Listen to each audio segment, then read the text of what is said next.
Good morning and welcome to Channel 33 News. I'm Nandy and I'm here today with my co-anchor to discuss a developing story about the coalition of Immokalee workers and one of America's biggest fast food brands. The CIW is an organization that fights for human and labor rights, especially through its Fair Foods program, or FFP, which is backed by America's 5 largest fast food brands. These brands, known together as the Yum brands, consist of McDonald's, Taco Bell, Burger King, Subway, and Wendy's. However, while 4 out of 5 of these brands have openly voiced their support for the CIW and FFP, one of them remains adamant and stubborn on not joining the cause. Let's hear more from Logan in the newsroom about this story. Thank you, Nandi. Now, as we get more into this story, we will see that the main stubborn one is none other than Wendy's. This brand is actively denying the Fair Food program, which caters to workers and farmers who export their goods to the company and are treated humanely with good wages and good working conditions. Now, while this may come as a shock to some people, it is important to note that the CIW is actively trying to persuade the company and its shareholders to join. These shareholders consist of Trian Partners, Vanguard, and BlackRock, as they own a large portion of stock from Wendy's. This leads us to focus on one of the shareholders, BlackRock. The values and statements that BlackRock states versus how they are presented are contradictory.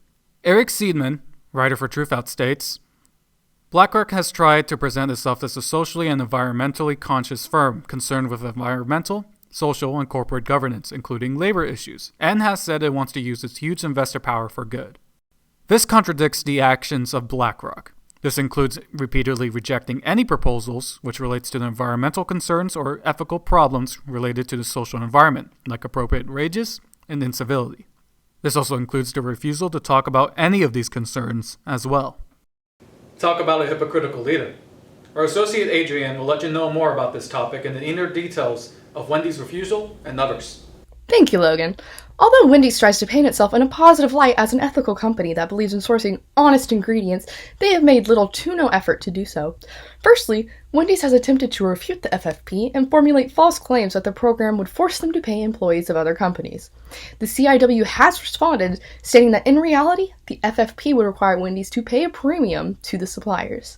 The company claimed that they had already paid their suppliers in a surcharge, but the CIW says that if this is true, it is not accounted for by the FFP, and regardless, this supposed premium does not address the grinding poverty that workers in Wendy's supply chain face. Finally, Wendy's went as far as to claiming that farmers and growers in their supply chain already participate in the FFP, which the CIW dismisses as utterly unverifiable since there is no way to confirm unless the company actually joins the program. As of today, the CIW continues placing pressure on Wendy's and BlackRock to reevaluate themselves as a corporation and join the fight for equal labor rights. Meanwhile, these two corporations continue their track record of unethical conduct by lying and disregarding their espoused values that claim to support workers' rights. Thank you, Adrian. Sadly, to this day, Wendy still hasn't joined up with the FFP. Hopefully, in the near future, the CIW will end up putting enough pressure for Wendy's to have a change of heart. With that being said, thank you for watching. This has been 33 News, and enjoy the rest of your day.